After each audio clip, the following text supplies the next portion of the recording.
10 erreurs que font les jeunes mariés sans s'en rendre compte. Se marier, ce n'est pas la fin du combat. C'est le début du vrai terrain où les illusions tombent et où la réalité griffe. Et beaucoup de jeunes mariés, par naïveté ou par orgueil, commettent des erreurs fatales qui minent leur union dès les premières années, parfois sans même s'en rendre compte. Voici les plus courantes. 1. Croire que l'amour suffit. On se dit, on s'aime, ça va marcher. Mais le mariage, ce n'est pas que des sentiments. C'est une vision commune, une discipline, une gestion quotidienne. Ceux qui reposent tout sur l'amour finissent par être déçus quand les papillons s'envolent. 2. Comparer son couple aux autres. Regarde comment lui traite sa femme.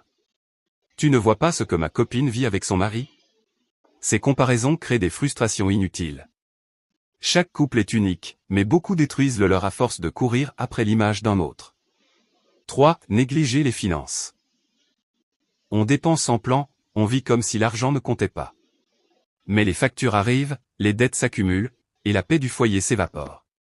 Beaucoup de couples ne se séparent pas par manque d'amour, mais par manque de gestion. 4. Laisser les familles diriger le mariage. Maman décide. Papa intervient. Les belles-sœurs critiquent.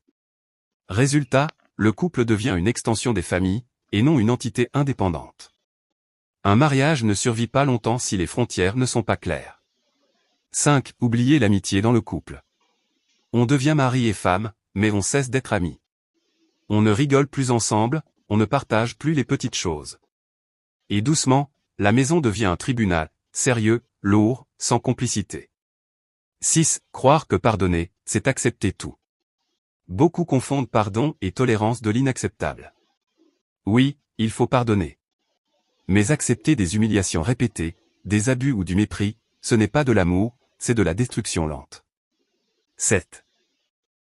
Fuir les conversations difficiles. Les jeunes mariés pensent souvent, si je me tais, la paix reviendra. Erreur. Ce qui n'est pas réglé grossit dans l'ombre et explose plus tard. Le vrai courage, c'est d'affronter les discussions inconfortables avant qu'elles n'empoisonnent la maison. Et cela doit être fait avec sagesse, dans l'intention d'arranger et de bâtir ensemble. 8. Se négliger soi-même. Certains arrêtent de prendre soin de leur apparence, d'apprendre, de se développer. Ils pensent que le mariage est une destination, alors que c'est un chemin. Quand tu cesses de grandir, tu tires ton couple vers le bas. 9. Confondre indépendance et isolement. Oui, chacun doit avoir son espace. Mais beaucoup ferment la porte trop fort. Ils vivent chacun leur vie, partagent de moins en moins, jusqu'à ce que deux étrangers dorment dans le même lit. 10. Vouloir gagner au lieu de construire. Chaque dispute devient une guerre d'ego. Qui a raison? Qui a tort? On se bat pour gagner. Mais chaque victoire individuelle détruit un PE. 10. Vouloir gagner au lieu de construire. Chaque dispute devient une guerre d'ego. Qui a raison? Qui a tort? On se bat pour gagner, mais chaque victoire individuelle détruit un peu plus l'unité. Dans un mariage, il n'y a pas de vainqueur, soit vous gagnez ensemble, soit vous perdez tous les deux. La vérité, c'est que les premiers mois d'un mariage décident souvent de sa fin. Si tu n'es pas préparé, tes erreurs ne seront pas de simples maladresses, elles seront les premières fissures qui feront s'écrouler ton couple. Le mariage ne pardonne pas l'improvisation.